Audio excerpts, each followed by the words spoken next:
one of history's most powerful men.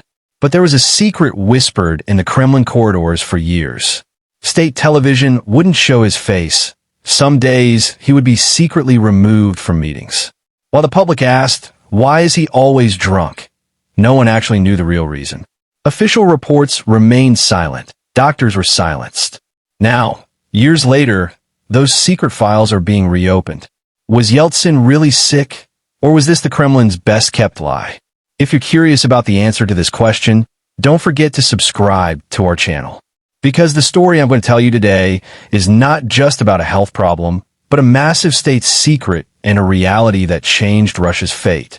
The story begins in 1991. That year, Boris Yeltsin became Russia's first president after the collapse of the Soviet Union. The people greeted him like a hero. The man who gave an anti-coup speech on top of a tank was now the country's leader. But no one noticed back then. Yeltsin's health was already poor.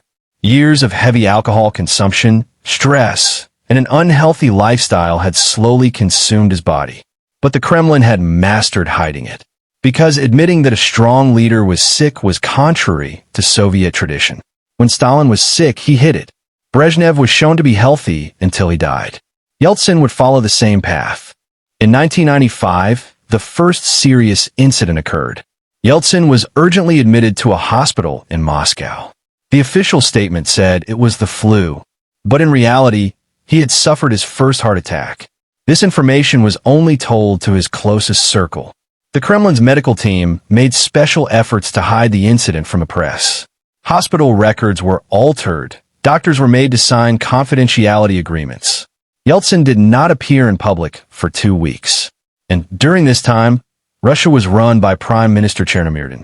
But the public wasn't even aware of this. State television said Yeltsin was taking a rest break. And this was the beginning of the first lie. By 1996, Yeltsin's health had deteriorated even more. Presidential elections were approaching and Yeltsin wanted to be re-elected. But his body was now betraying him. During the campaign, when he appeared on stage several times, his speech was unclear, he was motionless, and sometimes he appeared drunk. The press interpreted this as fatigue or alcohol. But in reality, Yeltsin's heart was failing. In July 1996, when he won the first round of the elections, he was immediately hospitalized again. This time, a second heart attack. And this time, the Kremlin could no longer hide it. Because the second round of elections was approaching and Yeltsin had to appear on camera. So the Kremlin's medical team took a big gamble. They kept Yeltsin on his feet with drugs. Powerful stimulants, heart medications, and painkillers. Yeltsin was a man standing upright with chemicals. And he won the second round. But the price would be heavy. In November 1996, Yeltsin underwent open-heart surgery. This was too big an event to hide anymore. The Kremlin announced the surgery to the public, but again hid the details. The official statement said it was a routine bypass surgery. But in reality, Yeltsin's heart was so damaged that doctors feared they might fail during the operation.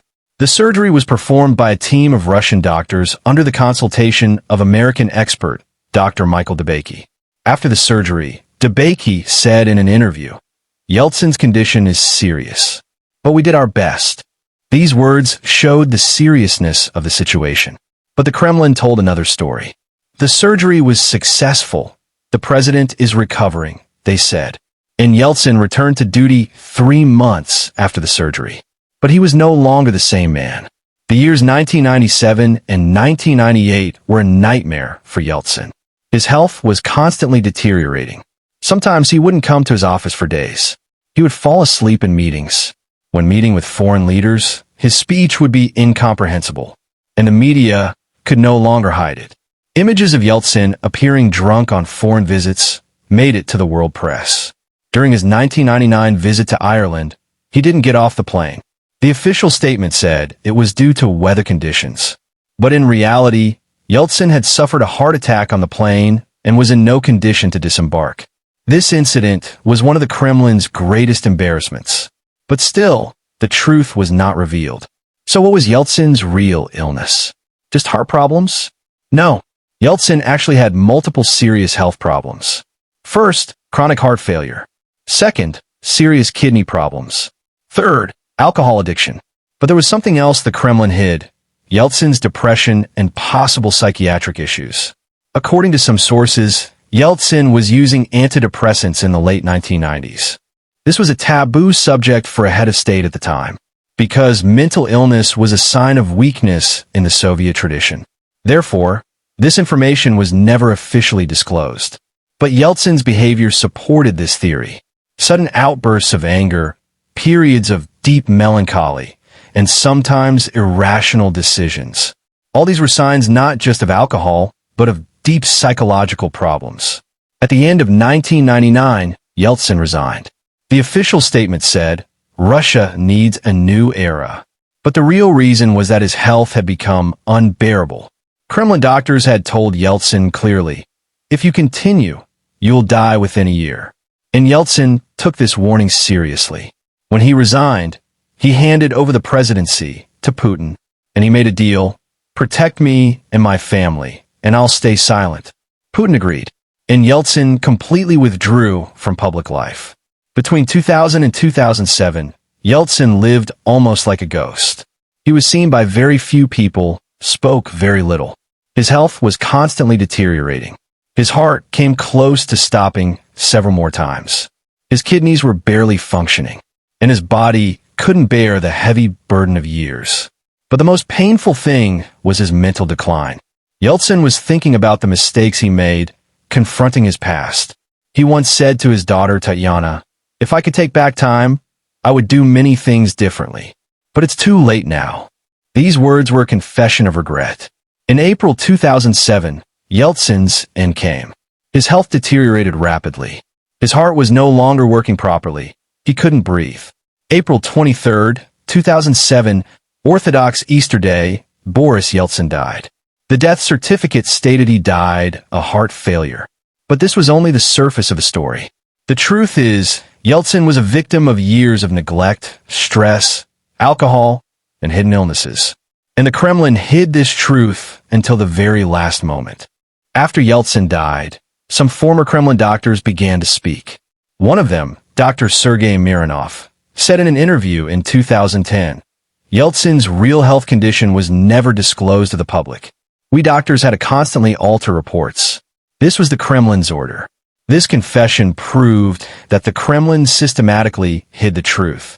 Another doctor, Dr. Anatoly Vorobyov, wrote in his memoir published in 2015, after the 1996 surgery, Yeltsin's chance of survival was 50%. But we didn't tell anyone, because Russia needed a leader. These words showed what kind of manipulation game the Kremlin was playing. So why did the Kremlin insist on hiding Yeltsin's illness so much? There are several reasons for this. First, Soviet tradition. In the Soviet Union, leaders were never shown to be sick, because illness meant weakness, and a strong state couldn't have a weak leader. Second, political stability. If the public had learned that Yeltsin was really sick, panic could have started. Who's running the country? Who's making decisions? These questions could have led to instability. Third, Yeltsin's family and close circle. They fear that if they admitted Yeltsin was sick, they might lose power. So hiding the truth was in everyone's interest. But this secrecy did great damage to Russia, because in the late 1990s, it was unclear who was running Russia. Yeltsin was mostly dysfunctional. Decisions were being made by his daughter Tatiana and the oligarchs. This was a disaster for democracy. The people didn't know who they had voted for. The elected leader couldn't perform his duties. And this situation facilitated Putin's rise, because people were so tired of chaos and uncertainty that they were willing to accept anything for a strong leader.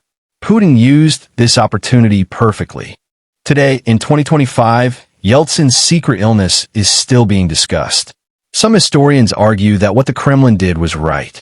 If the truth had been revealed, Russia would have been dragged into even more chaos, they say. But some say this was a betrayal of democracy. The people had a right to know. A sick leader should not have been allowed to run the country, they say. Both sides have valid points. But one thing is certain. The Kremlin's lie changed Russia's fate. Yeltsin's story is not just a story about illness. This is a story about the nature of power. How does power blind people? How is truth manipulated? And how is the public deceived?